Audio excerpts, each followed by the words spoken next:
It was the final Saturday of the 2014 RBS Six Nations Championship. In the earlier kickoffs of that day, Wales had defeated Scotland in Cardiff, and England had recorded an impressive victory over Italy in Rome. But this great festival of rugby was not yet complete. Whoever had drawn up the fixture list had played a blinder. It would all come down to the final match in Paris. England's 52-point tally in Rome had put them firmly back in the frame for the championship. So now the equation was simple. A win, any win, would be good enough for Ireland to be crowned RBS Six Nations champions.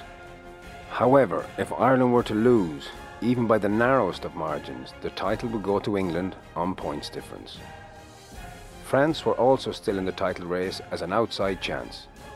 They would require a huge margin of victory over Ireland to deny England the trophy, something their championship form to date did not promise.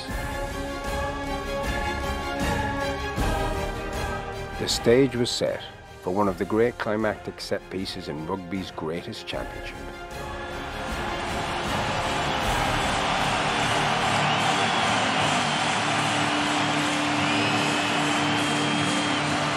I've had the privilege to come here for a number of years. I have never felt a buzz around a match in Paris as there is today. Noticeably, the principals, the crowd, the journalists, the players themselves, you can see it from a French perspective. They have a respect for this Irish side, whether that's born in their own inadequacy or whether they believe this is a team that must be met head on. Well, we'll find out over the next 80 minutes, but Donald, something special. Yeah, an incredible reception for both sides, and you get the impression the French crowd, the team stretched out to their public during the week. They've taken a huge amount of criticism in the media, but it looks to me as if the French public are willing to get behind this team right from the start. The question is, will France give them something in that opening 20 minutes to get up on their feet? Few words needed for the great man on his final appearance in green.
They found tickets from somewhere. Ireland's rugby anthem rings out around the Stade de France. La Marseillaise.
as we wait to get final confirmation of the teams. And here are the French changes, particularly in that back row. Picamol moves to 6, Chouli in at 8, and Lepandri takes the number 7 jersey.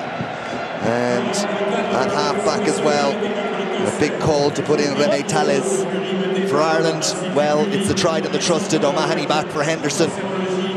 Elsewhere, it's pretty much as you were, as Conor Murray recovers from that knock he took in the last game to take his place at number 9. And there is the man who will have to control the unquestionable mayhem that will ensue when the opening whistle goes, disappears behind the replacements. For just a moment, it's Steve Walsh, the New Zealander, who now referees for Australia. And he is supported by Wayne Barnes and Marius Matria. Gareth Simmons, the Welsh television match official. As often, there is a ceremonial kickoff to all the French games. Yeah, it just seemed to be a little bit of controversy there, right? Like, France changed sides at the last second. Paul O'Connell approached Steve Walsh, I presume, because Ireland were told that they were playing in the other direction. France are going to kick off, but it looks as if psychologically they've put a marker down already. Nerves of steel, fire in the belly, ice in the veins, and probably a slice of luck along the way will be required for Ireland if they're to win in Paris and claim the 2014 RBS Six Nations Championship. Hold on tight, we're in for a hell of an emotional ride as Conor Murray kicks the ball down and it lands inside the French half, and Bryce Dulin is invited on, and Dulin looks to go around Paul O'Connell, but Andrew Trimble makes the tackle. In midfield is Papé, the captain, and on it goes, and this is Bastereau, and France keeping the ball in hand and looking to get the momentum up and get the crowd involved as Ireland try to create the maul, but it doesn't come, and it's Maestri who's put to ground by O'Driscoll. And the referee is penalising Ireland. It's something Ireland haven't done very often through this championship. They've given away the least number of penalties, but an early penalty conceded after just a minute, and an opportunity for France to get that early score. Yeah, and a very positive start for France. There was a time when Ireland came here, it was all about surviving the opening 20 minutes. Today, France have to make an impact early on. Chris Henry off his feet there, penalised for not releasing, and an early chance. Machinot, the scrum half, he's been handed the kicking duties. Rémi Tallez not kicking today. Of course, Machinot playing at Racing, where he is the number 2 kicker behind Jonathan Sexton. So, not something he does on a week-in, week-out basis. The responsibility is passed to him this evening, and it's on its way from the scrum half. And up go the flags, and France have the opening points in the Stade de France, approaching 2 minutes. It's France 3, Ireland 0. Yeah, and you just feel from the French point of view, given the frail confidence that they're bringing into this game, all those opportunities have to be taken. Machinot, as you mentioned, behind Johnny Sexton in the kicking stakes in the top 14 for Racing, but really confident taking that one. Good start for France. And Jonathan Sexton will get us underway again. Chooses to go long. Machinot waits and gathers, and Rory Best almost got a finger to that, and into touch it goes. Good chase out of Best, but it gives France the line out, an area that was disastrous against Scotland in the last outing. 9 line out losses. That's why Sajzaski is back in the side. Doubts about him in the last 48 hours due to an Achilles problem, but he starts the game. Worst line out in the Six Nations of France, and the worst scrum before today's encounters. Here's Bastereau in midfield, and he busts through the Irish cover, and Bastereau is away and up to the Irish 22. The pass didn't go forward. It looked like it from this angle, and the referee agrees. But a sign for a man who has not had an impact on this championship is up for what is in front of him today. Well, the worry coming into this game, with all the abuse the French got, there was definitely going to be a line drawn in the sand, and they're well up for this one.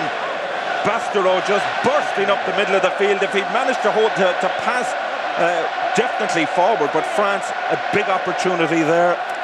Bastereau just gets in behind Gordon Darcy. That hasn't happened too often over the years, but he is so big, so strong, so powerful. His pass left him down.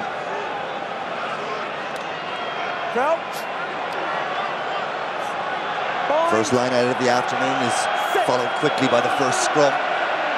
Ireland's scrum statistics outstanding through this championship, and thankfully they are able to continue that momentum in the opening effort this evening. Here's Jonathan Sexton. The bounce of the ball takes play just short of the halfway line. It'll be a put in to France. We always felt, Donald, that Ireland were going to just have to try and suck up this effort from France and from the crowd for the first 20 minutes and not get themselves too far behind and build from there. This was always going to happen. Yeah, no question about that, and I'm quite sure that Ireland discussed that, but I think they'll be thrilled. First scrum, really solid ball, good scrum for Ireland. And they've competed in that line out. Sarzeski misses his target and it's turned over. It's Murray for Heaslip, and Heaslip cuts back on the angle, fends off one or two, is eventually put to ground and presents the ball for Murray once more. France are very quickly, dare I say, offside. Gordon Darcy takes it up the middle. Here's Sexton again, has Carney outside him. Both Carneys indeed, little kick in behind. And into the French half we go, but that will boost the confidence as Ireland get the first turnover of French ball from the line-out. Yeah, no question about that. Johnny Sexton putting the ball in behind, but it was the pressure from Devon Toner in the line-out. That's what forced the turnover. And you can just imagine the French mindset. Picamole's back on the side. He's the one calling the lineouts today. Shuley did it in Murrayfield, worked out badly, but big pressure from Ireland. Sarzeski shortened line-out and French ball, and it's there for Picamole wearing the number 6 shirt. He bounces off one or two. O'Mahony holds on at the feet, and Best goes in search of the ball. Machinot decides to go for the box kick, and Carney comes a long way. And where's the ball? It's there for France. Machinot to Bastereau. Ficou. Ficou is held onto by Sexton. Terrific talent. Gaël Ficou announcing himself on the international scene with that try in the first weekend in the dying embers of the game against England. Machinot again. Thalès. France through Huget, who scored some terrific tries in this championship so far. Ireland competed the breakdown and they suck in the French scrum half, and that's really good work again. Devon Toner, one of those first there. Where's the ball? Referee awards the scrum to France. Great competition from Ireland at the breakdown. Devon Toner, Chris Henry already making their mark, and but I think the changes that France have made behind the scrum, Thalès at out half, Ficou and Bastereau with Wesley Fofana out injured, there looks a better balance to their midfield, and already their structure and organisation in that backline looks a lot better. And Gaël Ficou, just 19 years of age, only his second start on this, his 8th international cap, alongside Bastereau in the midfield, a relatively new combination. Well, they've never played together, and likewise the half-back partnership of Machinot and Thalès, and that has to, you know, when the pressure comes on later in the game, that could well be a factor. You look at Brian O'Driscoll, Gordon Darcy, their 56th time playing together as an international combination. O'Driscoll alone winning his 15th cap against France as Ireland put the pressure on that French scrum and the front rows go down. The referee will reset the French front row of Nicolas Masque and Dimitri Sarzeski and Thomas Domingo up against Ross and Best and Healy. Yeah, good pressure there from Cian Healy on Nicolas Masque. Walked out of the press conference during the week because his scrummaging prowess was being questioned by the media. This is a multi-cap tight end, a proud international player, and you just knew there was going to be a reaction from him. But Ireland have been outstanding scrummaging-wise throughout the championship. Great work. John Plumtree, since he's come in, both the scrum and the line-up have been superb. Machinot at the second time of asking. Picked up by Shuley, and now it's Machinot and Thalès back on the angle, tries to offload and does so to Pape. Again, Ireland trying to choke tackle in midfield. Machinot, good little offload, but Sarzeski can't hold on and it's knocked forward. but the questions they weren't asking for 4 weekends are being asked in the opening 8 minutes here. Yeah, no question about that. French will always look for the offload, and Machino is a very dangerous player, way sharper than Dusan in my opinion, and Zarzewski, really powerful runner. The two of them, of course, from Racing, they'll know each other's play very well. Ireland just fortunate that one came off the elbow of Zarzewski. While you watch that, Devon Toner receiving a bit of attention for Ireland. There he is, 15th cap today. He's had an outstanding championship, really improved. I think confidence growing from being selected regularly. He could well have a broken nose. There's a lot of blood, but he'll be fine. He speaks from experience. Well, there's been plenty of blood shed by Irish players here in Paris over the years. The fields of Athenry ringing from the stands here in the Stade de France. The Irish making their presence felt. Thierry Dusautor, of course, the captain of France, he is a huge loss to them from a leadership point of view.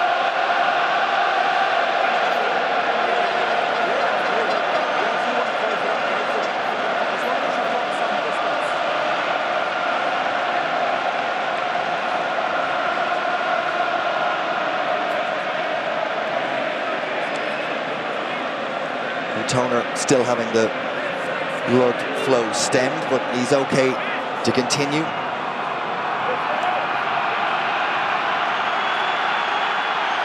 And Ireland will resume with a put into the scrum. And what are we? Nearly 9 minutes into the game, and the significant, if not all, of those 9 minutes have been played in Irish territory.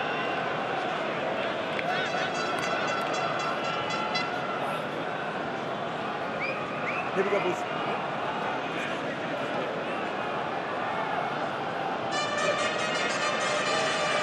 A big battle going on the tight head side of the Ireland scrum. Mike Ross against Thomas Domingo. They'd have met numerous occasions with Leinster against Clermont Auvergne in the Heineken Cup. Two really experienced prop forwards. Bind. Set. Murray gets the nod to feed the Irish scrum from Steve Walsh, and Ireland march forward again.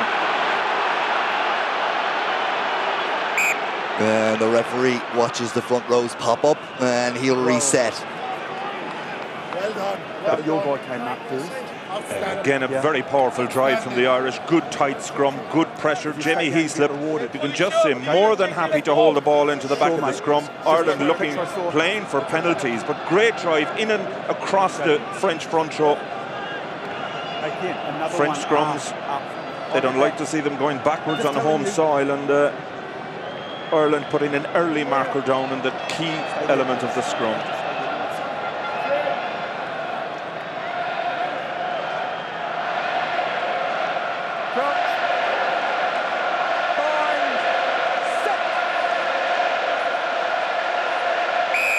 For the third time of asking, and then the referee blows his whistle and offer Ireland a penalty, and it's against Domingo.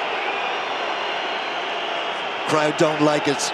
They don't like anything that goes against them in Paris. Well, they have such pride in their scrum over here, and incredibly, France have the worst scrum in the championship. 69% success ratio. That's unheard of, but outstanding pressure there from Mike Ross on Domingo, forcing Walsh to make the decision in the end.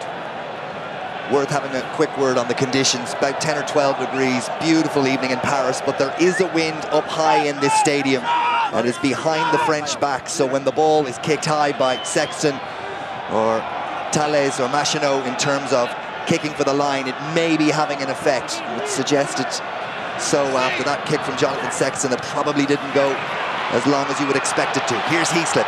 Sexton back inside. Dave Carney, clean line break. Second wave get to him, but again Carney gets another couple of yards. Sexton back inside. Healy, big hit on Jonathan Sexton from Bastereau, and it's turnover ball as it went forward, and here is Bastereau. But good signs from Ireland. Advantage now over, says the referee.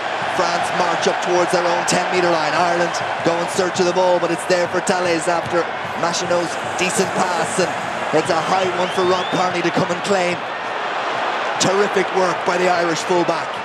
Wonderful skills.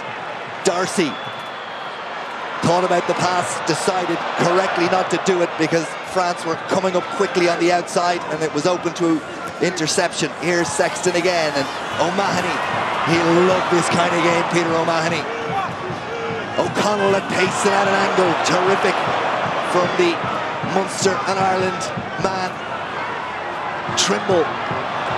Ireland beginning to put down a bit of a physical marker themselves. Toner plucks it out of the air, but he's met by two, including Maestri.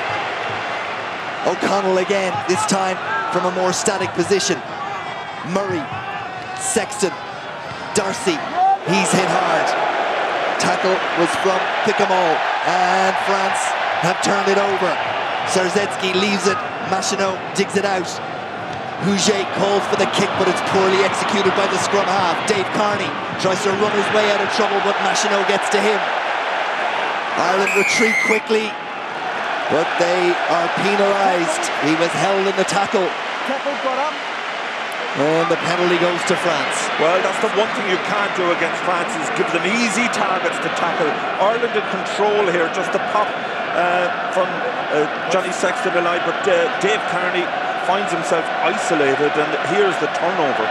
Picamol's, what a strong ball carrier he is, and France, the intent is there, you could see it in the faces. This is Kearney just getting himself isolated, no support. France in superb tackle from Machinot. He had to release, he didn't do so, and no, second chance for Machinot to register another 3 points. Nicholas Mass receives the attention. Mike Ross looks on, and that's what faces Maxime Machinot, 25 years of age. 16th international cap. This for a 6-point lead for France.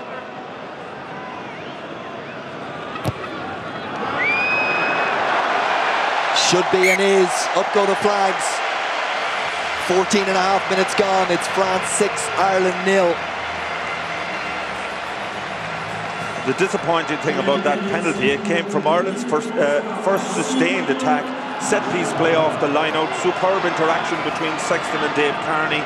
But the French defence has been merciless in the tackle. They forced the turnover, and in the end, Dave Kearney's penalty proving very costly. This time Sexton sends one up to compete, and O'Connell. That's a catch they would have been proud of in Croke Park. Sexton looks to take advantage. Little dink through suggestions from the Irish crowd that he was hit late, but it looked like the tackle was committed to. One way or the other, Ireland find themselves deep inside the French 22, albeit the French put into the line out. Yeah, but restarts are no, they're another set piece in the game. That one excellently executed. Johnny Sexton just over the 10-metre line. Paul O'Connell was always the intended target. Great win by him. Pressure on Zarzetsky. O'Connell goes up, but France do enough. In fact, they do better than that, because France were not on the ground with the ball when O'Connell came across. Can't do that, and the penalty to relieve the pressure.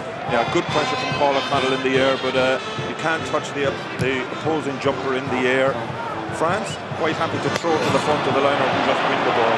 And they don't find touch with that penalty, expertly kept in by Rob Kearney, and Huget goes after him, but Kearney manages to get around. And back to the safety of his pack, and it's set up for Conor Murray, and Trimble finds himself as the first receiver and look for the offload. Not controlled, referee said didn't go forward, so the ball is still there for Ireland. O'Connell and Toner line up behind Dave Kearney. O'Connell plays scrum half. Heaslip makes the call, and France tackle him in midfield.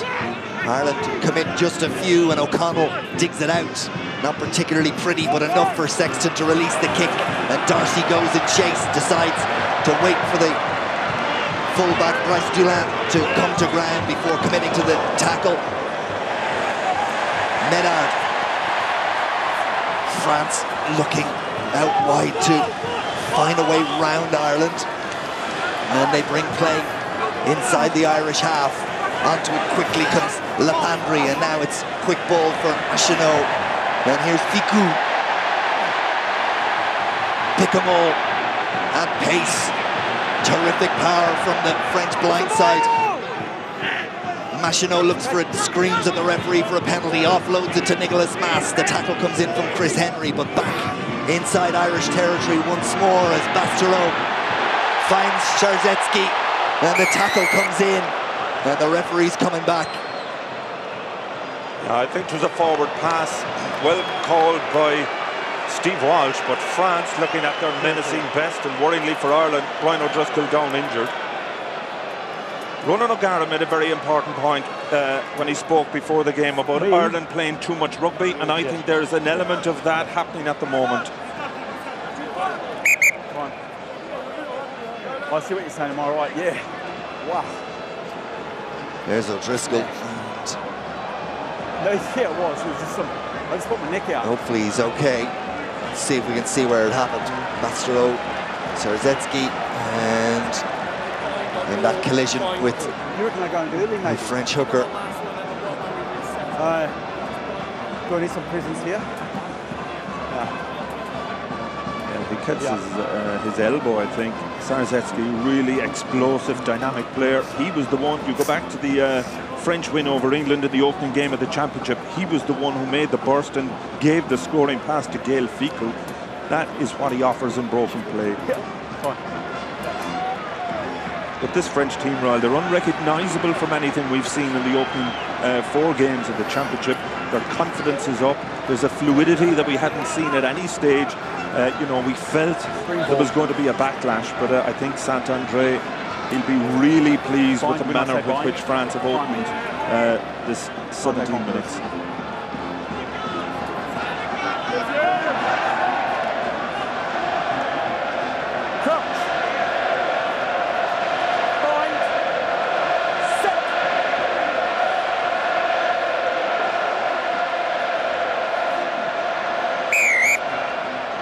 Referee sort of nods the head at the number 8s and says, what do you want me to do about it? What happened on that side? I'm not sure. Well, we've already had a number of resets.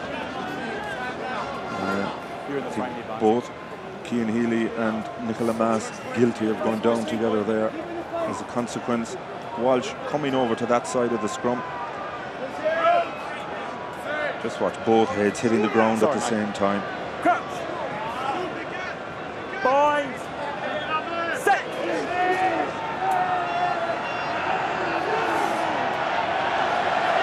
France try to get a squeeze on the Irish scrum, but they aren't able to, and the referee penalises that French front row once more. Out and to floor. Have a word with him. Yeah, Domingo's the one again who's been penalised, and Steve Walsh, that's 2 penalties against him. Ireland just need to try and establish a bit of territory now in that French half. They've had little or no time there so far.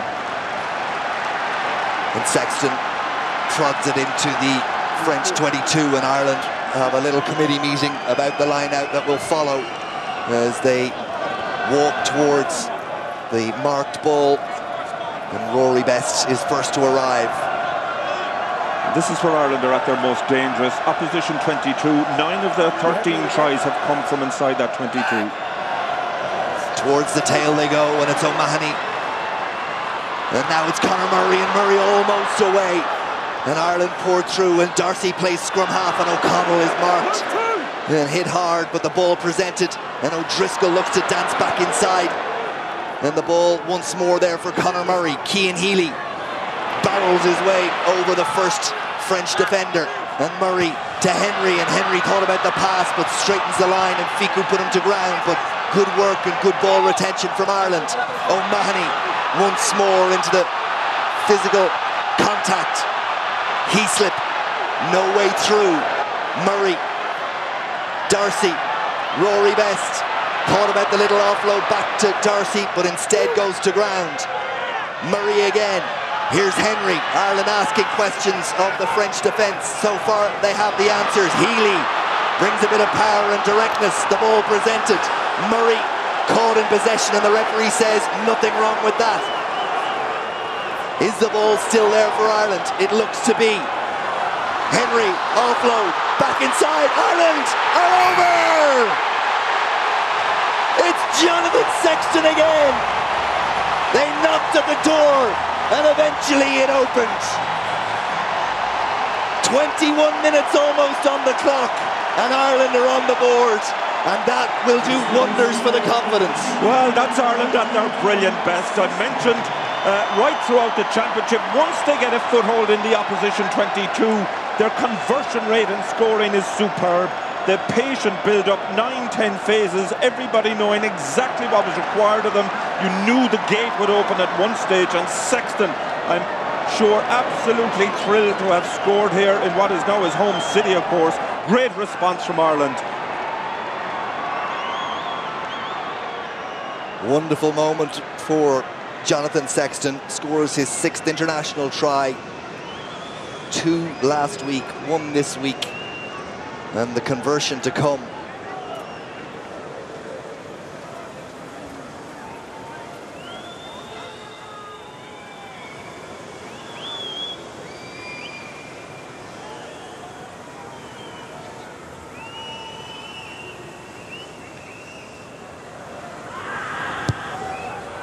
Sexton, a rare mistake from the radar, and it goes to the right and wide, and on an evening like this, well, every one of those you feel might count, but there's 5 on the board. Yeah, totally uncharacteristic for Sexton to miss that one, but that straight off the training paddock, starting with a line-out, superb ball off the top from O'Mahony. Ireland keeping their patience, going through those phases, super try. Heaslip calls for it and claims it. We're into the 2nd quarter of the game. Murray sends one that Trimble called for, and Trimble off in chase, and Andrew Trimble competes against Pick'em-all, but the ball is back on the French side, and they're again almost away down that narrower of the sides, and eventually there's a couple of bodies thrown in and a little bit of afters, but they're going to sort themselves out. But every time this guy, Bryce Doolan, gets in possession, his counter-attacking outstanding right. It's been a feature of the championship. Always looks to run. Great feet. Stands up, Cian Healy there, and Mike Ross helping out his buddy, throwing him into touch. Nothing of any consequence there.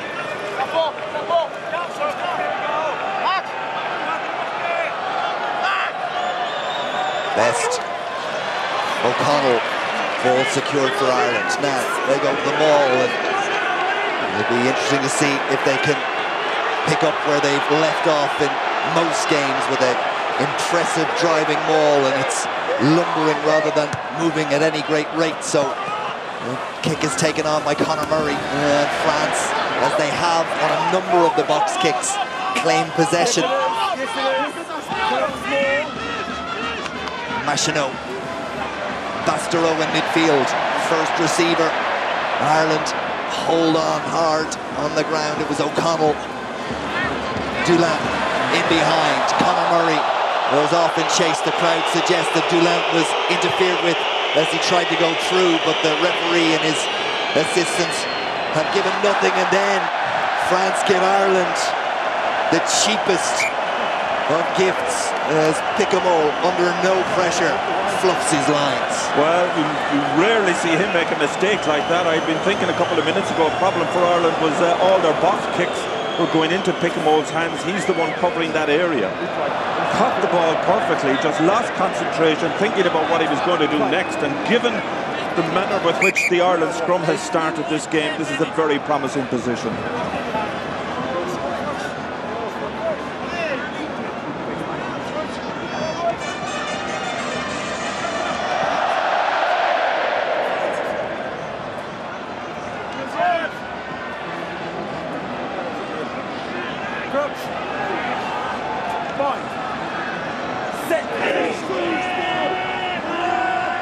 Murray feeds. And again, France look to get the nudge, but Ireland clear the ball quickly. It's with Sexton and O'Driscoll, and Brian O'Driscoll breaks that gain line, and the numbers are there to support, and Murray sees a little gap, and Conor Murray's away, and Murray back inside, and it's Trimble. Oh, wonderful, wonderful try for Ireland.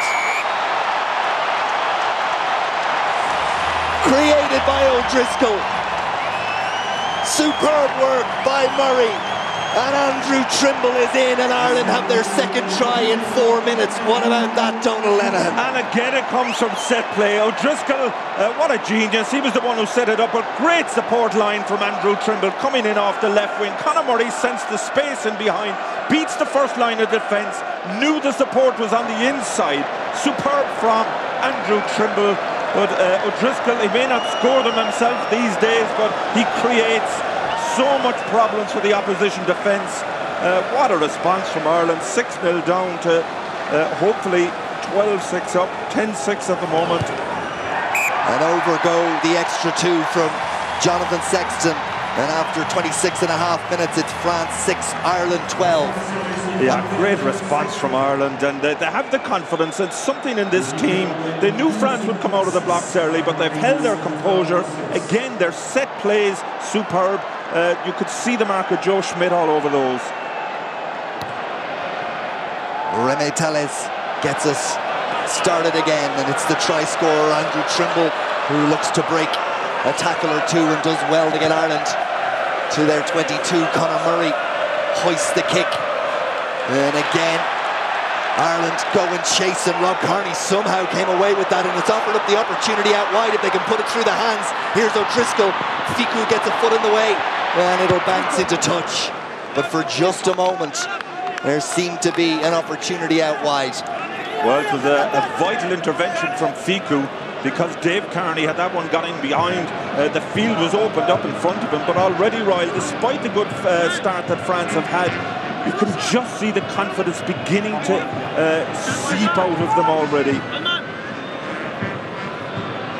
Well, there's never a script in sport, but the perceived wisdom was Ireland would have to hold on and ride the emotional wave for the opening 20 minutes and then begin to make their mark. And it is almost script-like the way it has developed thus far, but a long, long way to go, and no one has quite been able to consider what the last chapter has in store. Murray, Heaslip's gone after this, as is Dave Kearney. Bouger comes a long way, but Kearney did enough, and Heaslip there in support to secure possession. Mike Ross in to clear out, and Henry makes sure the ball comes back on the Irish side. And again Ireland launch it. Dave Kearney, Dulin did exceptionally well. And then it's there for Machineau and Bastereau, and they must hold on to him, and they do. And then the ball breaks loose, and it's beginning to get a little bit scrappy. And Ireland pick up what's on offer, and what's on offer is possession again. And the referee, though, is going to penalise Ireland at the breakdown. 13. Heaslip pulled up. I presume it was for holding on. Yeah, I think so. Bastereau really looks very dangerous in broken play, always looking to try and get his hands in behind. It looked as if he may have knocked on in trying to get the offload. But the big thing for me, Ryle, is the proficiency of Ireland at set piece. They really are squeezing France. That's a superb kick from Tellez. It is indeed. It brings play right down to the Irish 5-metre line. And now it's France who have the opportunity through the set play. And there's Bastereau again, just looking to try and get that offload away. And Heaslip had it there, and then ball disappeared, and the referee offering the penalty. This is the line out, taken by Pape, and they go to them all, and Ireland get into defensive positions quickly and hold up the first effort of the French pack. Sarzetsky and Mass, and Medard now adds his weight. Machineau as well. Paul O'Connell lifted into the air. France towards the line, held up just short, but there'll be a second wave. It's the pick and go, and now it's Pape, and he leaves it, and Domingo and Ireland are offside. Advantage being played to the French. Domingo again, and he's cut down by O'Mahony. And now Sarzetsky. And Sarzetsky just a yard short. Back line, cross-field kick. Carney's out here, so is Huget. Knocked back. Try France.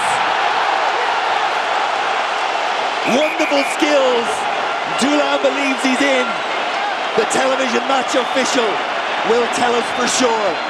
Well, if it is a score, it's an outstanding one. What a kick from Thalès.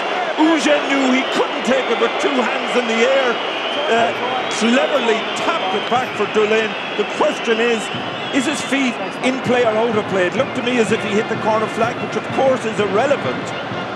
But we'll just have to wait and see. What a response by France if it is a try. What quick thinking from Huget in the air. Well, there's the crossfield kick. Well, it looks like he was in the air.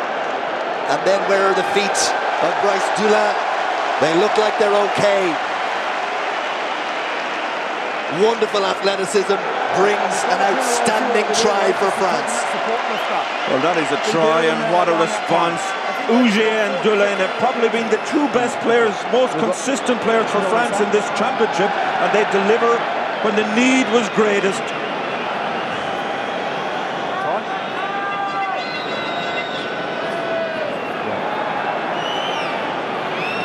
Steve Walsh thinks it's a try. He's just waiting for confirmation from Gareth Simmons.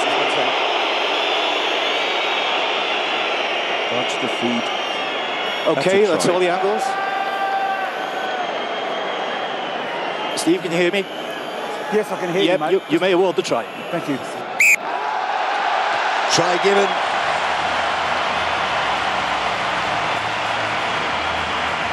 .31 minutes gone. France 11, Ireland 12. Conversion to come from Machinot.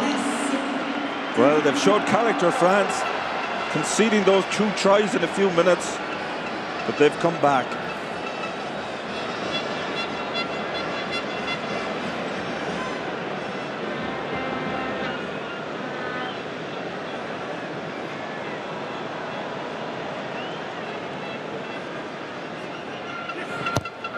Is for the lead. He's restored it for France as Maxime Machinot. France 13, Ireland 12, and this has all the makings of an absolute classic. Oh, it's a belter of a game. Great decision from Thalès, spotting the space outside, but look at the decision here. It's like a basketball dunk.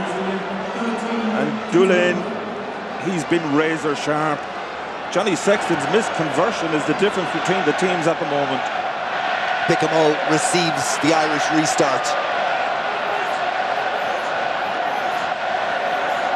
He slip makes life difficult for Machinot, but the scrum half gets the ball away and it's into touch, and it'll be a put into the line out for Ireland.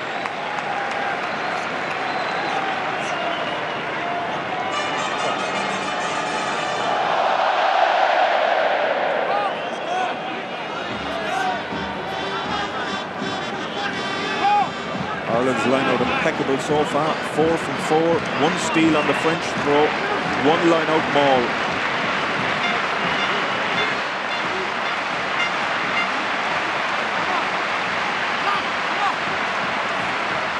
Down for Conor Murray. Here's Jonathan Sexton. Carney offers himself. Instead it goes to O'Driscoll, and Trimble did well to readjust, but it killed the momentum of Ireland's attack. O'Connell again on the angle and at pace. Mike Ross, well, it wasn't supposed to go to Healy. It found its way there. The prop forward did well to hold on. Sexton, O'Driscoll, lovely little back pass from O'Driscoll to Rob Carney. And the ball presented again for Ireland. Paul O'Connell, toner in. Ball needs to be protected, and it is.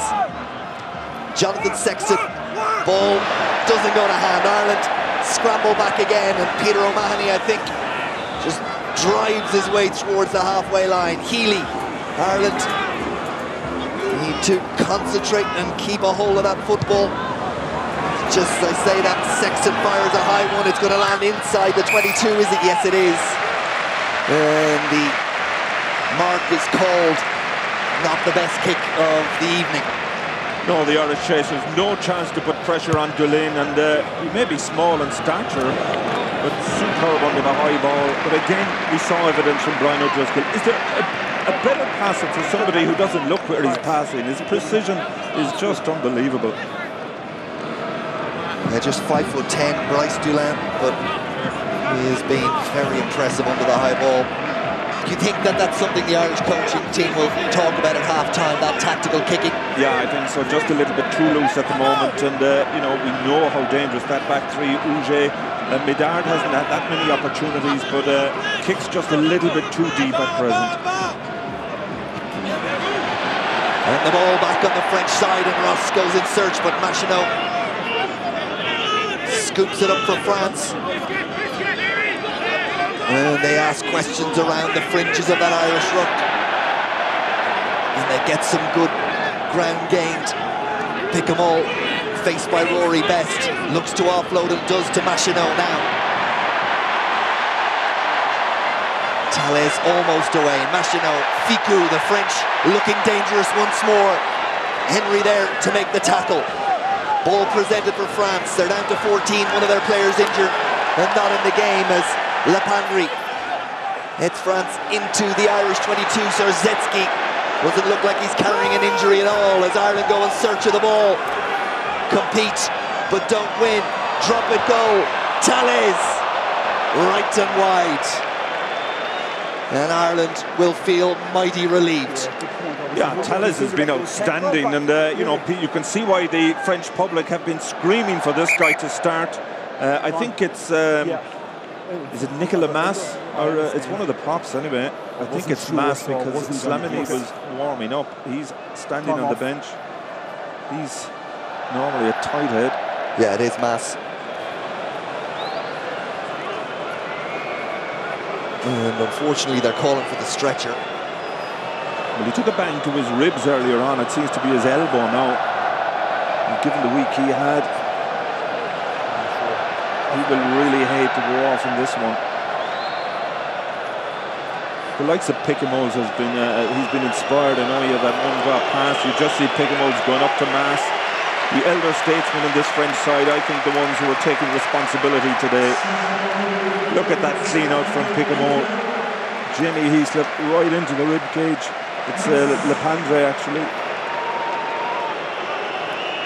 And France, their work rate at the breakdown far better than at any stage in the championship. They really are committing numbers, recycling the ball far quicker than they have.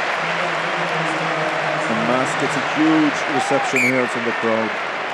Rabat Slimani comes in the front row to win his 7th international cap. He's sent off in the game against Italy in the earlier stages of this competition, but restored to the French bench, and now in place of Nicolas Mas as Huget gathers the ball for France, and Ireland get there to try and make the choke tackle and turn it into a maul, and they seem to have succeeded. Is it coming? The referee's prepared to let the fight continue, and eventually it's interesting, the interpretation. Some referees make that decision on the maul within 2 to 3 seconds. Steve Walsh, from the evidence of the first half, is prepared to let it develop just that little bit longer before he actually calls it a maul. Yeah, you could see that France were doing everything in their power to try and drag it down, bring it to ground, turn it into a ruck, and had that been the case, they would have the put into the scrum, but Ireland really have perfected this choke tackle. It doesn't matter whether it's a back or a forward is the first in. They always look to smother the ball. Rory Best fighting tooth and nail to keep that French player off the ground. And Slimani, first scrum in. One of the younger brigade coming through the French system. Highly rated. We'll get a stern test now. Ireland hold firm in the scrum. Heaslip pops it off to Darcy. Murray round the back. Sexton. Dave Carney. A ball back inside. It was a forward pass as the referee, so advantage to France, and it's broken play. Then the French come streaming through, and O'Driscoll just belts it into touch and away to safety.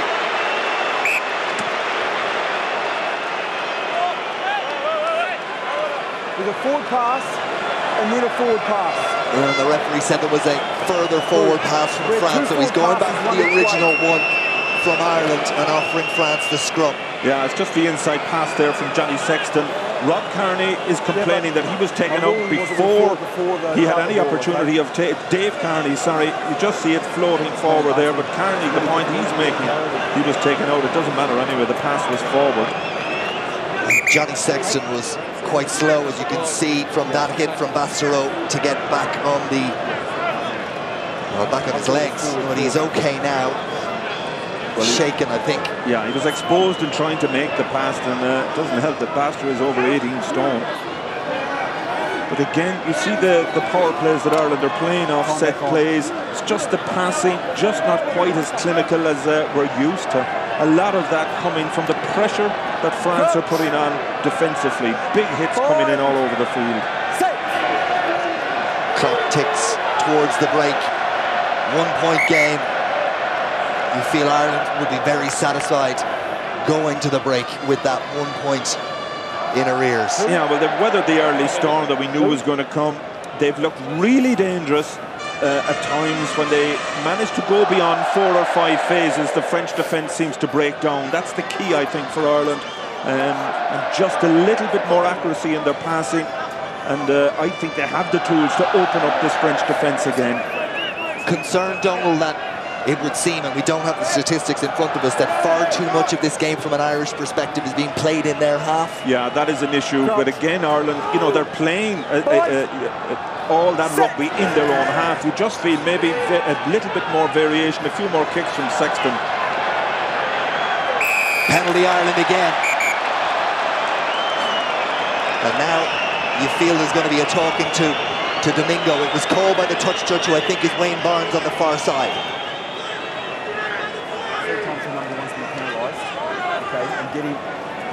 I'm getting assistance, okay, from that side, but it's a clear picture now, 3 times, heading down, and then he does this, okay? If it's not fixed, you know what happens. He goes. Well, we've seen previous in this championship, Gethin Jenkins twice getting yellow cards for persistent infringement in the scrum. It happened against England last week, it happened against France when both himself and Mass had yellow cards. And the problem now is Mike Ross knows he has leeway to play with against Domingo. Domingo, the one that all the pressure is on now. Well, will there be time for the line out? It would seem that there will. Yeah, you just see the replay there. Domingo just going to ground, his elbow hitting the deck. Great pressure coming through from Mike Ross. It was interesting to watch the body language between Pape and Domingo off camera as the captain went back and had a word with this prop. He threw his arms up to heaven as if to say, what do you want me to do? It suggests the message is fix it. Well, there's no prop who's going to admit that he's under pressure in the scrum. Rory Best secures Irish line-out ball, and Heaslip has a little gap to run into. Second line of French defence there to meet him. Ball presented for Rory Best, and then Gordon Darcy, who got the ball, and a couple of French players at the same time. Outside the 22, Domingo comes across. The referee awards Ireland the penalty, and Domingo could be in a bit of trouble here. And the referee prepared to let it go based on the fact that it's the first type of infringement of that kind, rather than the same player infringing. Yeah, I think so, but the key was that Conor Murray had his hands on the ball, but he got away with it. France coming through the middle. We'll just see it here again. Yeah, but is he coming in from the side? I think in from the side was what the referee said. Yeah, that's the issue.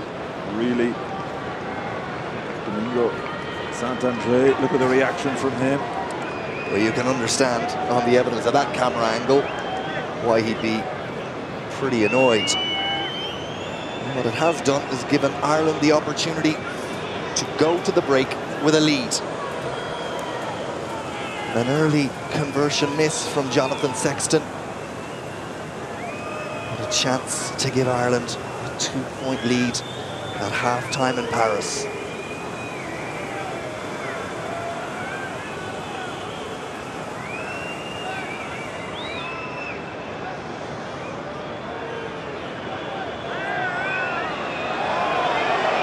Crowd encourage Sexton to get on with it. He does, but he doesn't make the kick, and he's hopping mad. and the crowd jeer and cheer, and Sexton takes a moment to look at the ground and eventually run towards the changing room. How costly will that be? We will see. You can't take your eyes off this one. It's France 13, Ireland 12. France came out early, but they warmed up together. There's a steelness about them. Machino, to me, seems to almost have adopted the leadership role. He's the one pulling them in together, and of course he's been outstanding in this opening half. So often being the case that the French number 9 becomes the Petit General, as they call him here. Ireland get us underway at the start of the second half. 40 minutes to decide the destination of the RBS Six Nations crown for 2014. Machino with the kick. Rob Kearney watches it, and it finds its way to touch, and that's another very good kick from the French scrum half. Yeah, Machino's had an outstanding game, as I said. I couldn't understand how he wasn't being selected ahead of Jean-Marc Doussan in the opening 3 games. And his partnership, even though, as I mentioned, they'd never played together, himself and Remy Tallez at out half. They'd really performed seamlessly in this opening half. Rory Best and the Irish line-out.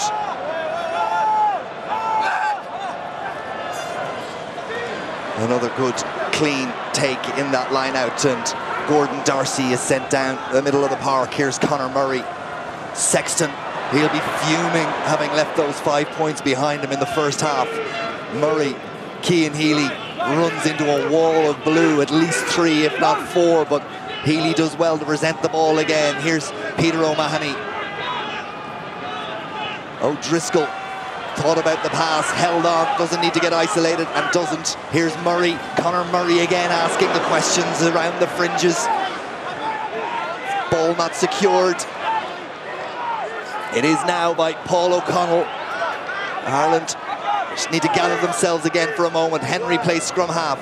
Little chip and chase from Jonathan Sexton, but watched all the way by Ficou, who pushes him off. And then Sexton appeals to the referee that he was impeded on his way through, but Steve Walsh not interested. Crossfield kick, and Ireland will have to come across quickly, because this might just drop into French hands, and it has. And away goes Medard, a little kick over the top, and Rob Kearney's back there, and Medard, well, Kearney did so well to duck out of the tackle, but the opportunity isn't dead for France just yet. Dulin for Picamol. Kearney slow to get to his feet. France play on. Tallez, Sarzetsky, Ficou, out wide is Choulet into the Irish 22. France at 100 miles an hour, not the control in that pass, but offloaded nonetheless to Lapandri. Ireland stretched on this open side in terms of defenders, and their work at the breakdown through Paul O'Connell relieves the pressure. Well, O'Connell saved the day there, because had France managed to recycle that one, they had players out wide. Rob Kearney down injured. He was absolutely smashed in the tackle by Bastereau. He took it in the ribs. He's feeling the pain, but this French team just unrecognisable from anything we've seen in the championship. They're playing with a pace and a fluidity that we haven't seen, and really, Ireland, it's been a feature of their championship. After half-time, they're the ones who look to pick up the tempo, but France, really promising start to the second half for them. Sexton fires that penalty to the halfway line, and Kearney is gingerly back on his feet, but it's going to take a moment or two to see if he can run it off. The Irish substitutes are all over behind the French hosts, warming up. Ireland were really stretched. Well, that intervention from O'Connell, absolutely vital. Down from Heaslip at the line out. Ireland come again. Here's O'Driscoll, who took a knock as well. Trimble runs into Ficou. Ireland should have the ball. Heaslip plays scrum half. Doesn't pass particularly well, and there's 2 or 3 Irish digging for it. Murray eventually takes control across the field and fires a pass out to Mike Ross, and it's knocked forward, and that is as scrappy as we've seen Ireland. Well, that's exactly what Ireland don't need to do. putting themselves under pressure in their own half of the field. I think they're trying to lift the tempo to put the pressure on France, but their execution has been poor. Mike Ross not noticed for his play in broken play. Conor Murray having to go backwards to rescue the situation. He sees plenty of green jerseys outside, but Mike Ross just fails to hold the pass. And that's playing into the French hands. Peter O'Mahony just replacing a boot. Well, I think there's no harm to take the sting out of France here anyway. Give Ireland a chance to regroup. Rob Kearney still doesn't look overly comfortable down there. He was totally exposed when that hit came in from Bastereau. Just looking at the quality of Ireland's line-out ball there. France, many occasions, choosing not to compete in the air. Keep their resources on deck and try and stem. Obviously worried about Ireland's maul, which they've only launched on 1 or 2 occasions. So, scrum time, and Debati and Slimani, the props from the bench for France. Ireland continue with Healy and Ross, let's see. And they put the screw on the French scrum, they can, but the ball is retained by Tallez, and then Bastereau comes bursting forward again. And Ireland hold on, Machinot. And again, it's just bodies thrown at each other, and the ball is there for France. And into the 22 they go, and France not held on to according to the referee. He's let that go, and they get another 10 or 12 metres. The ball doesn't go to hand, but it is kicked through, and Kearney stoops for it and somehow comes away for it and fires it downfield now. Ireland can chase because France had men up in an attacking position, and that's a good relieving kick from Rob Kearney. But worrying signs in the opening 5 minutes of this second half. Yeah, Bastereau, the go-to man for France all the time. He's the one carrying them over the advantage line. Piquemoul's not held in the tackle here and entitled to get up and go again. He's another who's had an outstanding game, but Rob Kearney, vital intervention from him. Poor pass from the French. Kearney in the right place at the right time, making the right decision. It could have worked out for France, even though it didn't go to hand. The little kick through was a nice variation considering the circumstances. Here is Talley, and now Ficou, and he holds on, and Sexton and Henry combine to put him to ground, but not before Gaël Ficou makes significant yardage, and France, through Pape, continue the physical onslaught. No, that's fine. This is not the side that we have seen in 4 rounds of the Six Nations of 2014. They've saved their best for last. And Ireland are being asked all sorts of questions. Ficou, Bastereau, on they come.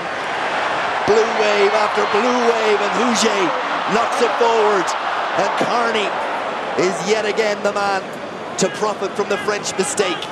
Healy looks to bust a way through, and now it's Ireland's turn to ask the questions physically. Darcy, Trimble, little bit of space. Andrew Trimble, he's away. O'Driscoll's on his shoulder. Trimble, O'Driscoll, one for the books for Brian O'Driscoll, just held up short. O'Connell on his shoulder. Ireland poured through. France slow to get back. Murray, Sexton.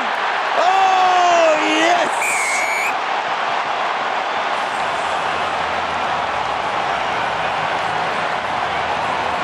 Ireland have a third try.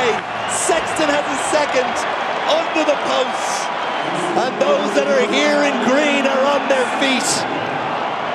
Well, defence turned into attack, Donald. It was out of nothing again. Bastereau the one creating the problems, but Kearney and instinctively in the right place, taking the ball. Great decision by Andrew Trimble. O'Driscoll of old, I think, would have finished this one, but keeps the ball alive crucially. Medard doing really well to get back, but look at Paul O'Connell up in support, keeps the ball alive. It was a numbers game then. France not filling the field. Johnny Sexton, his second try. Great decision here. Trimble sucking in the defenders, and Brian O'Driscoll, as I mentioned earlier, he doesn't score too many now, but vitally in the right position, keeps the ball alive.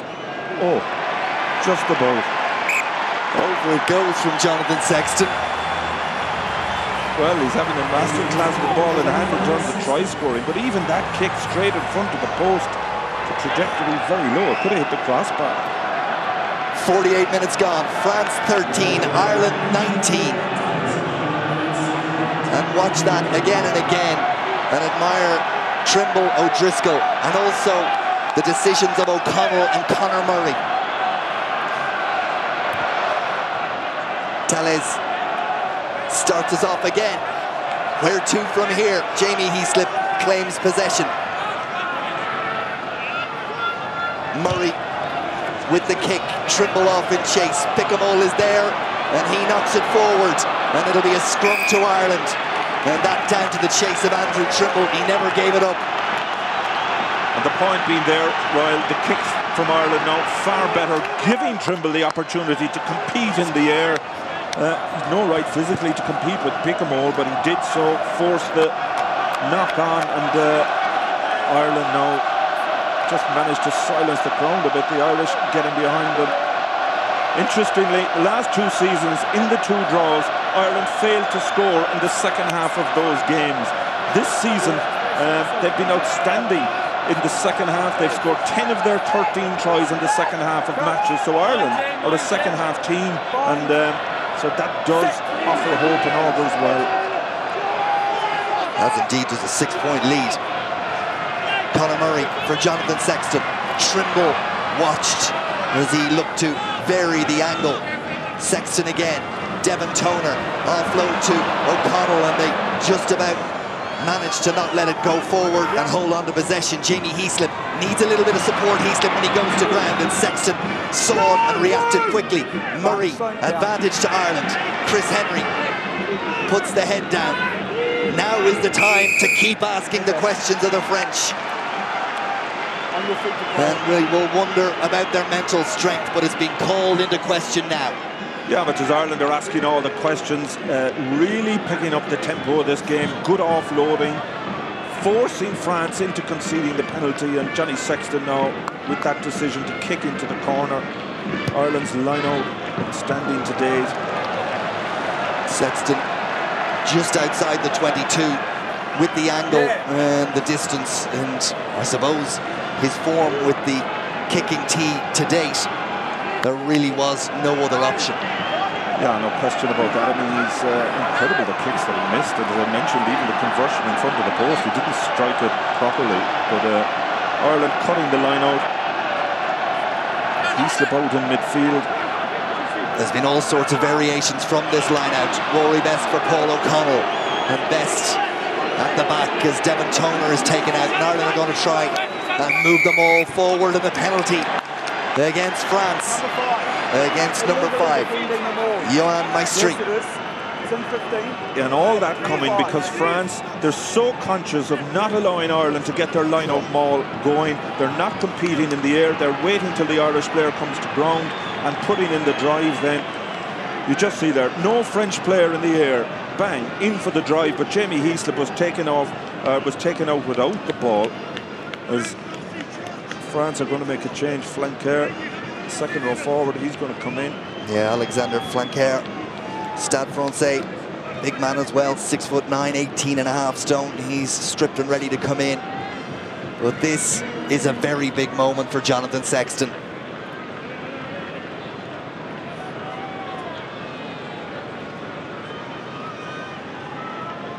He's mentally tough, there's no question about that, but this has got to be a test of that mental strength.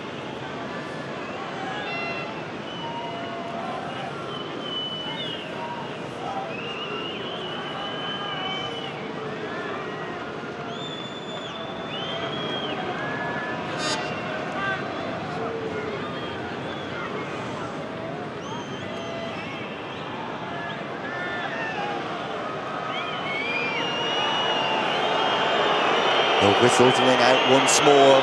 Thomond Park it ain't. But Sexton doesn't let it bother him for a moment. Normal service resumed. And Ireland have another 3. Well, what an opening 12 minutes of the second half from Ireland. 1 point down at half-time, stretching that into a 9-point lead. And the one thing with this French side, when they fall behind, you just wonder, will they have to fight to get back into the game? 22 points to 13, Ireland lead. Murray again sends it high, and this time it's Carney who chases, and again it's Piccamole who comes, and it was knocked forward, although now it's the referee who puts out an arm. He took an age to do so. Gordon Darcy tried to kick for that corner, but it didn't come off, and Dulin happily accepts possession. Not a great kick. Trimble has plenty of time. He's just everywhere, Andrew Trimble. And he bounces off the first tackle and then gets the offload to Sexton, and Sexton is put through and surely taken out. Will follow the ball. Trimble gets the tackle in on Ficou, and Machineau fires the ball downfield, and Trimble watches it go into touch, but the referee looked to his assistance and there was no penalty offered. Well, I'd like to see it again. Andrew Trimble has been outstanding. His work, what an offload there to Sexton hits. It is a little bit late, but he was a bit committed, I presume. Choulet, it happened so quickly. But Trimble's work rate outstanding right throughout this game. But I think Ireland now are in a different place. They're just spreading that distance between them, playing at a pace that France are struggling to live with. That stated, Donald, there are people with long memories who are acutely aware that there always seems to be in two international teams a sense that they're never beaten until that final whistle goes. One being New Zealand, the other being this French side, as Conor Murray breaks away and offloads. And Ireland, the confidence levels after a disappointing opening 4 minutes of this second half. The last 10 have been magnificent. Sexton stoops and picks it up and then goes cross-field where the two foragers in chief are Carney and Trimble, but it's well taken. Was it Bouger? It's Dulin again, and he's in trouble. It was Dulin, not Bouger. And Dulin in considerable pain. France have the ball. Tallez, and they've got to go around the injured player, and the referee probably needed to blow up there, but away goes Medard, and France look for Bastereau, and the ball doesn't go to hand, and it's advantage to Ireland, and Rory Best pirouettes, not quite sure he knew where he was for a moment. Murray with the box kick. Now that's a terrific kick, because Medard is out of position, and back goes Medard with Carney chasing him down. And it's all going off here. Well, it's just a tight margins. Again, it looked as if Medard might get away. Inside pass to Bastereau. Couldn't hold it. And Dulin, you mentioned, brilliant take from him, but he paid for it. He got absolutely smashed. Just here, Carney and Trimble again competing in the air for those kicks.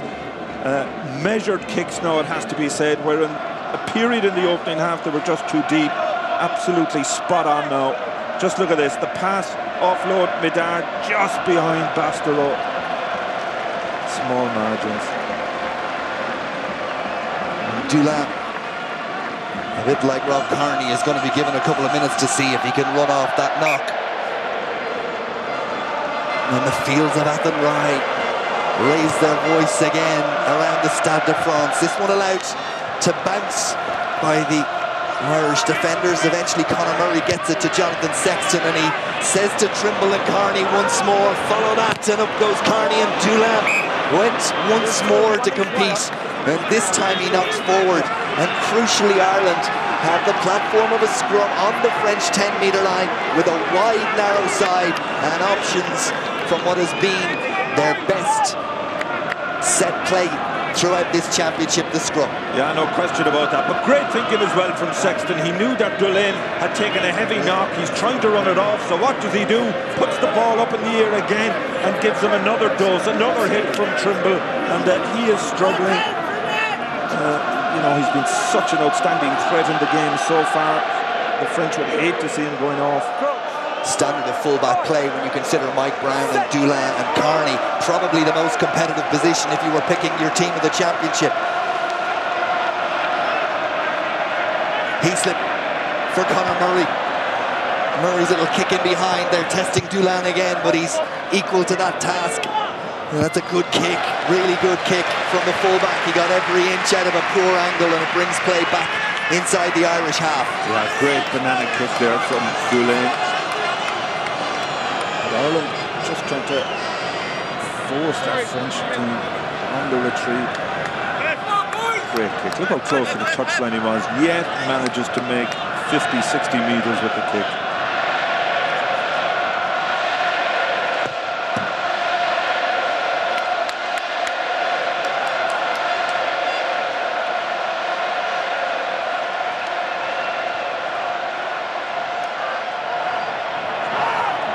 Take by Demontona in the line out. Straight in was Henry to protect the ball, and then Rory Best goes to the back of the ball, and Heaslip joins him, and Ireland look to steal a little bit of march on the French pack, and then Conor Murray again fires it up, but this time it's not a particularly accurate kick, and Menard has time to consider his counter-attacking options, and one of them is Huget, who has a think about going around O'Driscoll and bamboozles him with the feet and sets France on their way, and Menard is across, and Heaslip can't get to him, but the pass, I think O'Driscoll is being penalised on that occasion for tackling the man without the ball. Yeah, but brilliant play again by the French, and it's the Toulouse trio, Huget, Ficou, working there, Médard coming off his left wing, down the right wing.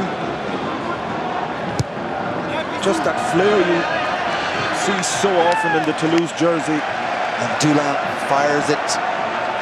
O'Driscoll on that occasion just couldn't get to him, and then Médard, and then as the ball came back inside, that's where the penalty was given away. Might see it on this replay. Ficou hit by O'Driscoll before he had the ball. Yeah, that's what the penalty is for. France have possession and try to get a ball moving of their own, but it doesn't have the same impact, so instead they blast around the fringes. And again, this time it's the substitute Debati. Ireland being asked once again to hold that green defensive line as Bastereau looks to run over the top of Henry. Then Ireland get numbers there and compete, but Machinot has it. And Tallez and Dulin. Machinot again. France threatening, menacing, but Ireland have been able to find the answer to that wave. Can they do so again? Szerzecki as Ireland stand off, and the tackle comes from Sexton and O'Connell. The 5-metre line held firm by the Irish defence. Machinot goes back in the opposite direction. Flanquer is the man to take the ball up. Machinot, Szerzecki, Best, his opposite number, grasps at him. Machinot looking for quick ball. It isn't quick. Still the opportunity is there. Chuli, 4 yards short, France now. Into the final quarter we go. They're trading punches. It's absolutely everything from all 30 on the pitch. Machinot can see it again, but leaves it for the big men to try and take it on, but Ireland somehow repel once more, and again. Machinot barks out the orders, and then Healy comes across, and he might be in a bit of trouble here. Advantage being played to France. Machinot, cross-field kick. Trimble watches all the way, and this one will go out. But France will get the penalty. Could there be more? Well, when you give away a penalty like that so close to your line, there's always a danger of a yellow card, but I'm watching Steve Walsh. His hands are out of his pockets. That's the most important thing. But what a series of carries and hits. France have so many options when it comes to ball carrying. Great defence, Rob Kearney again holding up Slimani right on the touchline. Here we have a hit, Cian Healy off his feet. I think he's fortunate not to get a yellow for that so close to the line. Picamole's feeling the full brunt of it, almost like a whiplash. But Ireland keeping the numbers, but so many big ball carriers for France. That defensive effort from Ireland, heroic. Ian Henderson is being ready to come in for Ireland.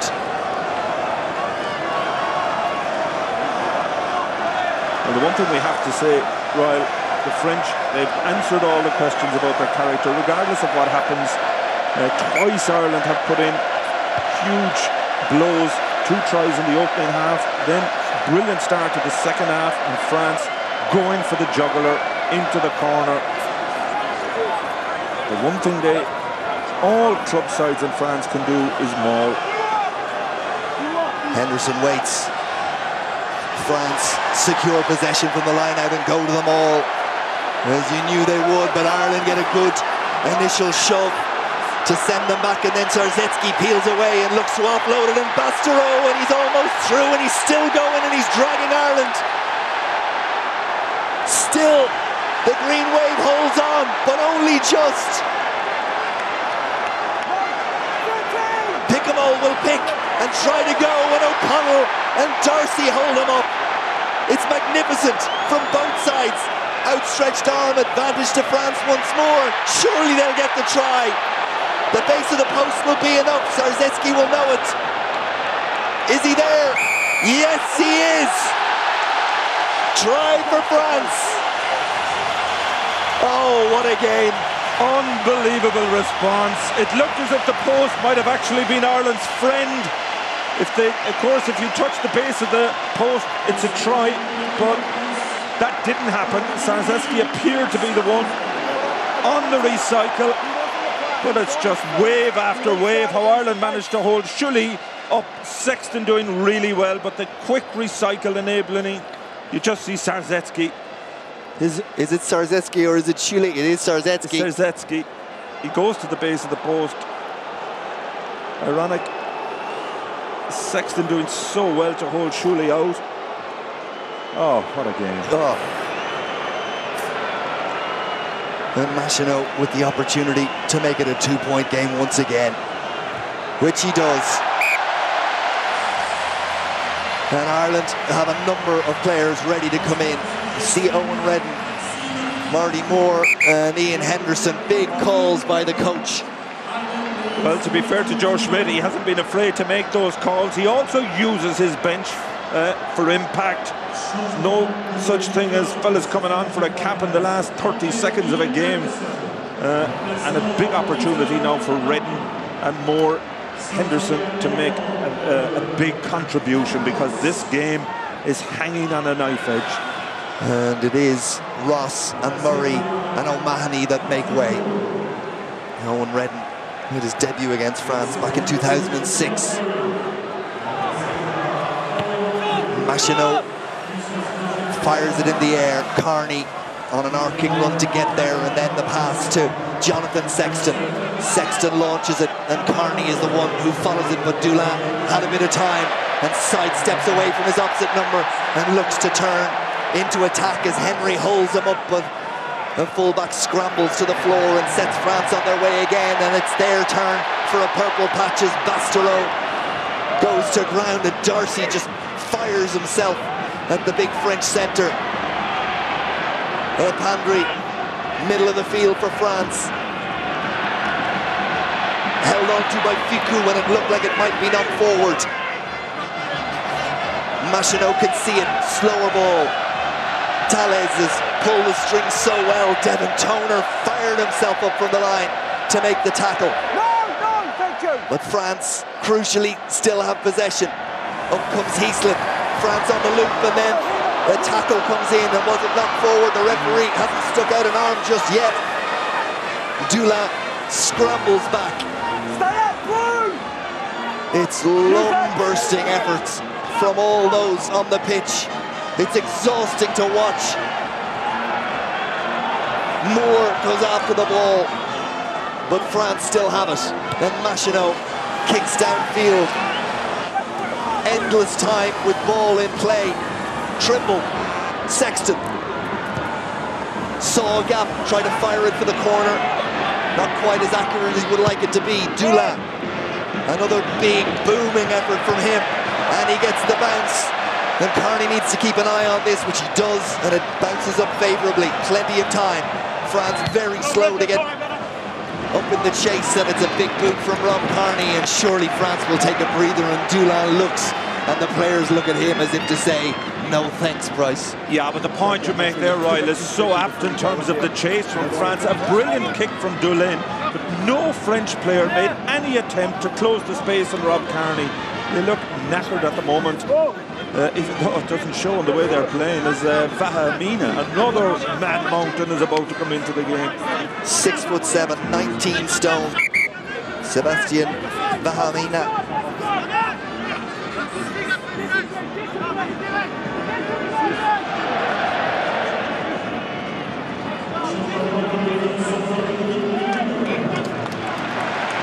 Well, he's going to go into the back row, which is he played at 6 against Scotland last week, but he's a second row by nature.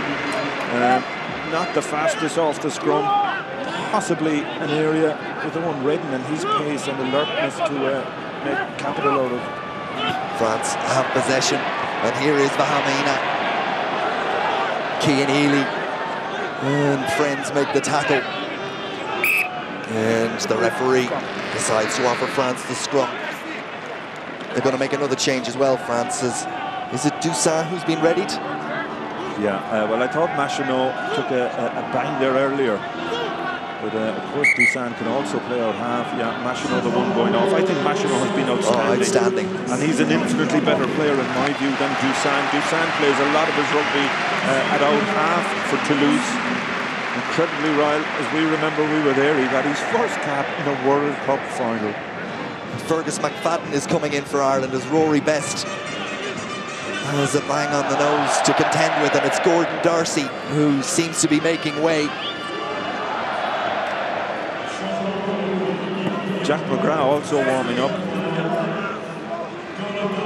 He's going to come in very soon.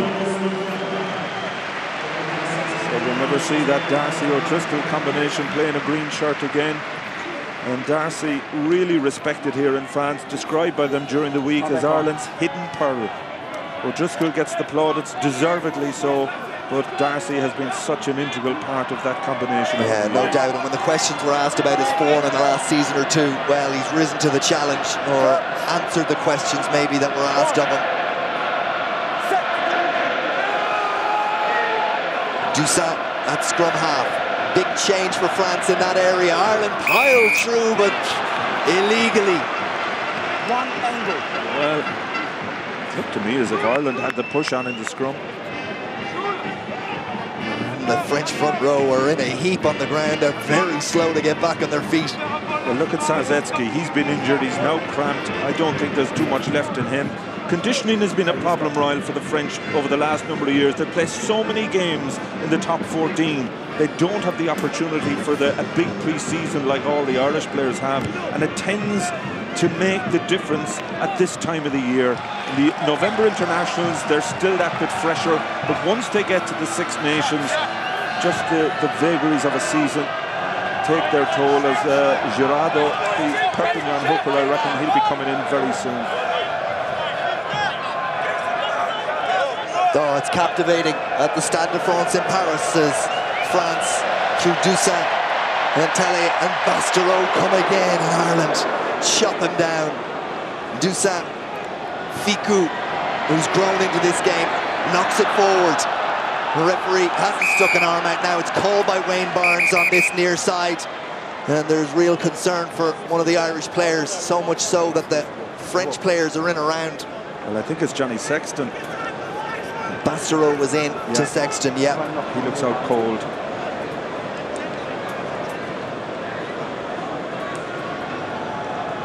Oh, they're worrying pictures. Well, Bastereau again, he does tend to lead with the elbow.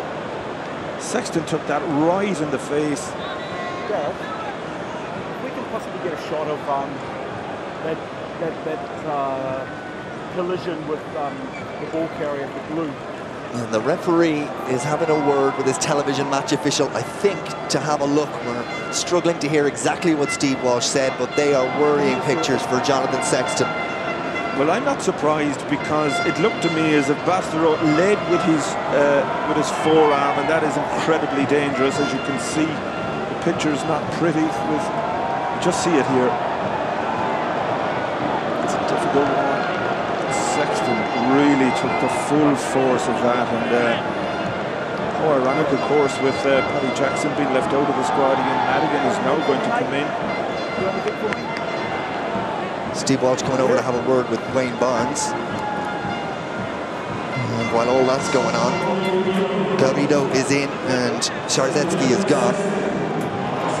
Sean Cronin and Jack McGrath are also coming in from Ireland, but interestingly enough,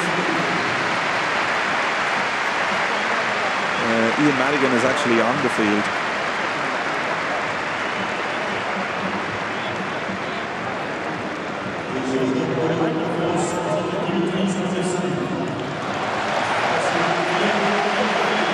And the TMO has had his look at that incident and he's happy that there was no intent.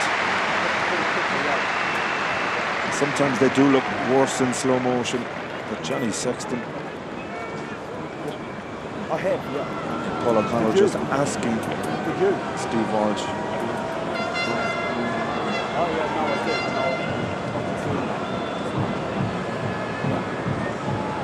Says Paul O'Connell is not Be wrong, but you are. Okay. What a moment for Ian Madigan. First involvement in the championship. Ireland tenuously hanging on to a 2-point lead as the stadium rises. Even the French, of course, Sexton playing his rugby here in Racing Metro. The French also rise into the Ireland star as nobody likes to see anybody carried off the field on a stretcher.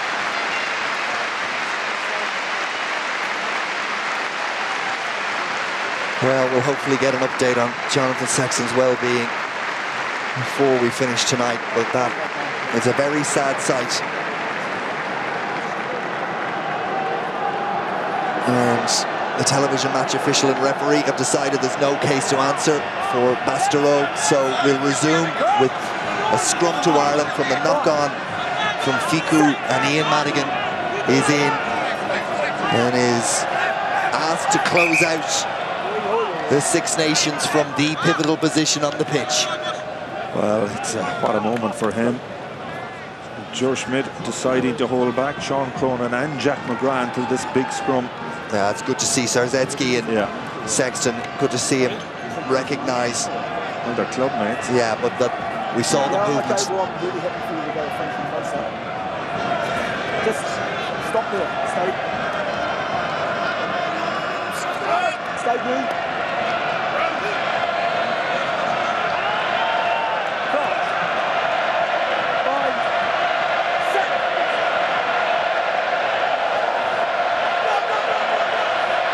Ireland scrum for the first time in the evening retreats, and the referee awards a penalty to France. But Steve Walsh seemed to wait and hesitate for a millisecond as Ireland were in the retreat. You just look at it here, it's a big drive. The front row, front row hadn't come up initially. You just look at the power of the French. Ireland blown apart. And a chance with just about 10 minutes left on the game clock for France to take the lead, and it's Jean-Marc Toussaint who comes in. He can be hit and miss. He can. He has a 65% success rate, a test level of minimum numbers. Forget the statistics. Here's the effort. He's missed it. He's missed it. Well, he's not consistent as a place kicker. Just managed to get the winning kick, of course, against Scotland last week. But you just wonder, Machino, how vital will that substitution be? And Ireland are going to continue to make the changes. Cian Healy is out. Jack McGrath is in. Cronin comes in at hooker for Rory Best. If they're going to do it, they're going to do it with the full squad. Yeah, Jordy Murphy is the only Irish substitute left on the bench at the moment.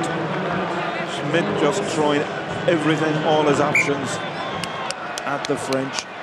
Oh, but the game is just nothing but to separate these two teams. Madigan restarts and France have the ball again. Ireland seem to have been defending for a long period in the last 15 minutes or so.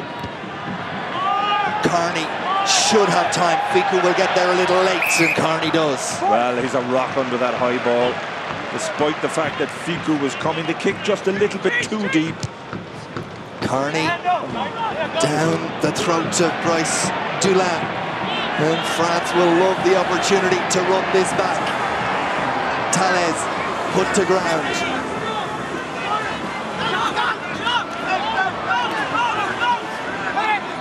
Heaslip gets himself out of the way. France still have the ball, but Ireland pouring through to try and disrupt. It's with the back line. Ireland are a little stretched out wide. Here's Bastereau again. O'Driscoll goes low, but offload. And then into touch. And the referee, shrill blast of the whistle, but was it just to indicate that the ball was out of play? I think so. Bastereau is wreaking havoc, has done so right from the outset of this game. He's just so strong. The offload on that occasion, he got it away, but ran out of space. He and Madigan pushing right across, and but Ireland are really under pressure in the last 7-8 minutes of this match. Chris Henry was slow to get up from his last efforts, but he's into the scrum half position as Sean Cronin looks to find and does find Devon Toner, and then Henry receives, and Henderson and Moore go in beside him, and Henry extricates himself and goes to the back of that Irish ball, and Ireland show a little bit of patience, and then Redden asks for it and delivers the kick for Trimble to chase. And Medard is waited for, and the ball is protected well by France, and Dusan has the opportunity to fire it out, but up quickly comes Heaslip to make the tackle. And it's now back with René Thalès, and Henderson tried to block it down. Madigan watched it all the way. And Madigan with the kick, but that's too far. Even for Carney, as Bryce Dulin comes out of his 22 to claim it, and then slips. And Dusan receives the ball, but also one or two Irish defenders. I need to be careful not be penalised for being on the wrong side. I think it was, but he got himself out of the way. 2-point game, 7-minute clock.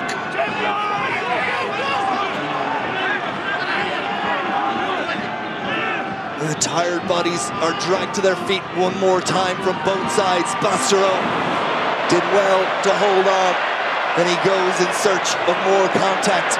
And there are Irish players clearly sucking hard, trying to fill the lungs for another effort. McGrath comes through and in his attempt to tackle knocks it on, and Medard operating in very tight space kicks the ball downfield. The advantage is over, and Madigan has plenty of time to decide what he wants to do, but Medard arrived quickly, and into touch it goes, and we're back at the halfway line, and a put in to the line out for France, as for once it's Bastereau who looks a little bowed but not beaten.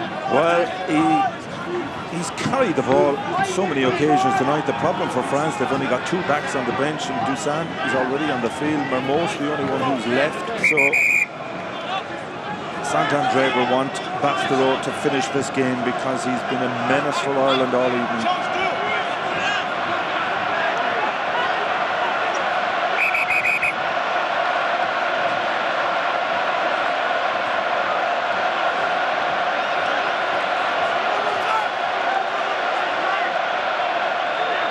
Gavida finds his man. Dahamina at the back of the French maul. And they trundle on, and McGrath does well to disrupt for Ireland. The ball will be there for the French. And off the side goes Flanquer. Still there, carried by Pape. And then a little gap, and Dusan looks to go through, and Henderson looks to go after the ball. And in from the side come France, and Ireland get the penalty. Oh, what a let-off. It looked as if Dusan was going to get away. Great drive initially from Sean Cronin. Again, a vital interjection. Madigan now has to find his touch. Ireland quite happy to play the territory game now. Just keep this French team pinged back.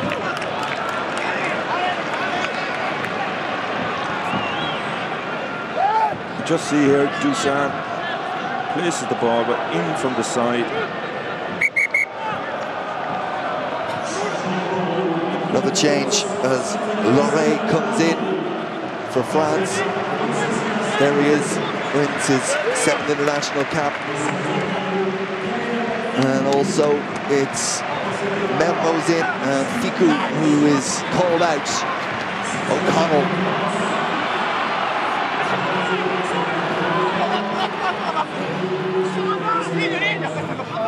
Boys.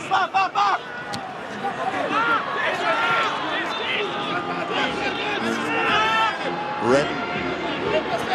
Heaslip. French crowd raise their voice again.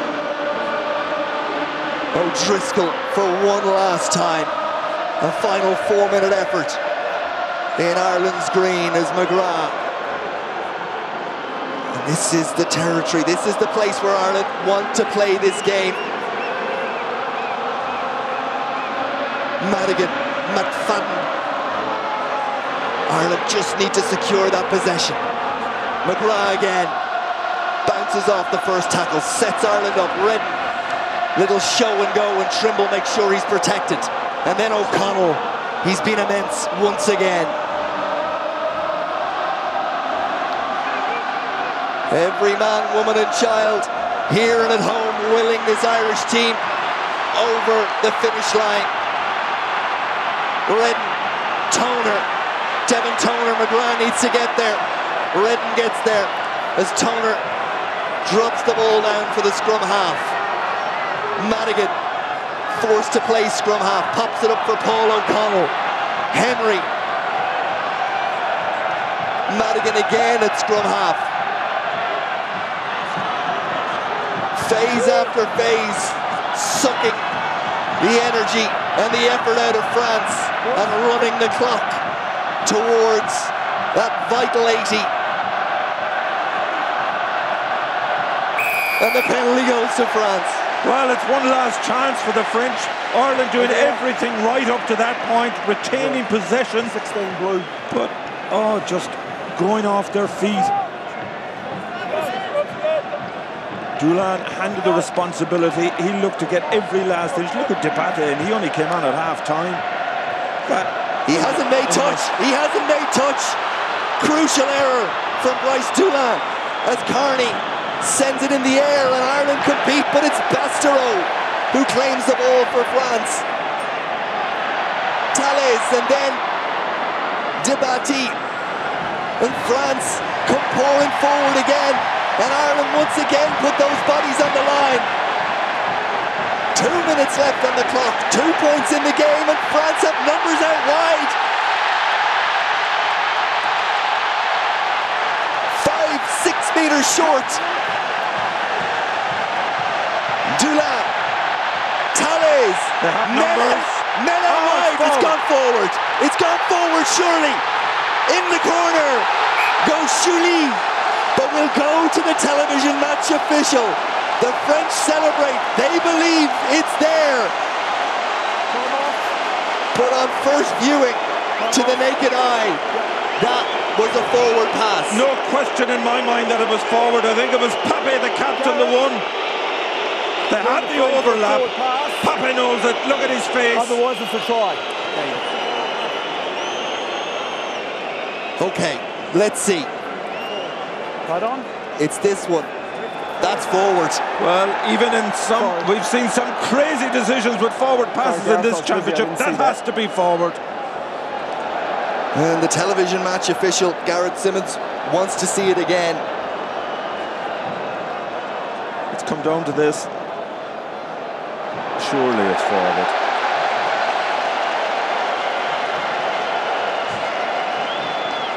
Redden immediately stuck the hands out. Garrett, what are we saying here? It definitely drifts forward. Does it leave his hands forward, or is it flat and then drift forward? Can you give me clarity on that, please? Oh, Let's you're put it up kidding once me. more. This can't. So he's saying it drifted forward, but did it leave the hands in an action to pass the ball forward? With some HD vision. How forward is that pass? Come on, man. For me, that's a forward pass. He's decided it is forward. It ain't over yet.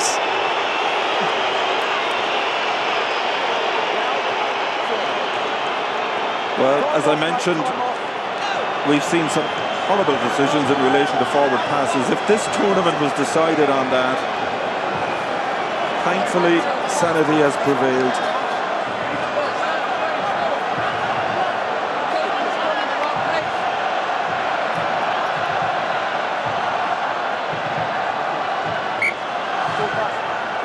to where the forward pass was taken from, and the clock should restart. France will chase this scrum though. It's an Ireland put-in. Of course they will. One final deep breath, everyone. What an effort.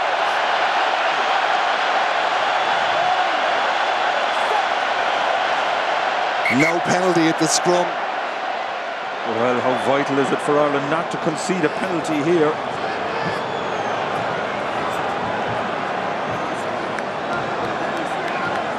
And the clock ticks on.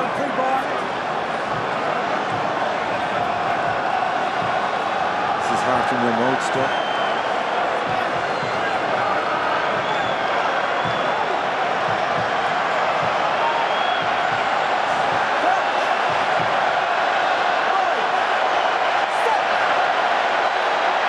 Redden with the feed, Moore hanging on. Ireland need to get it out of there.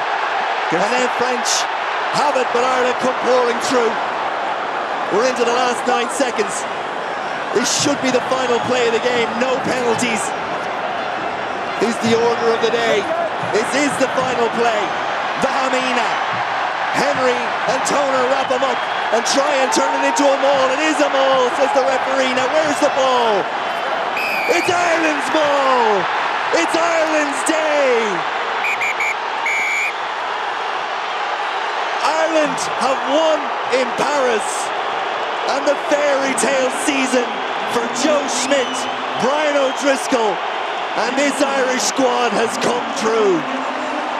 We've fought rounds with Katie and Carruth.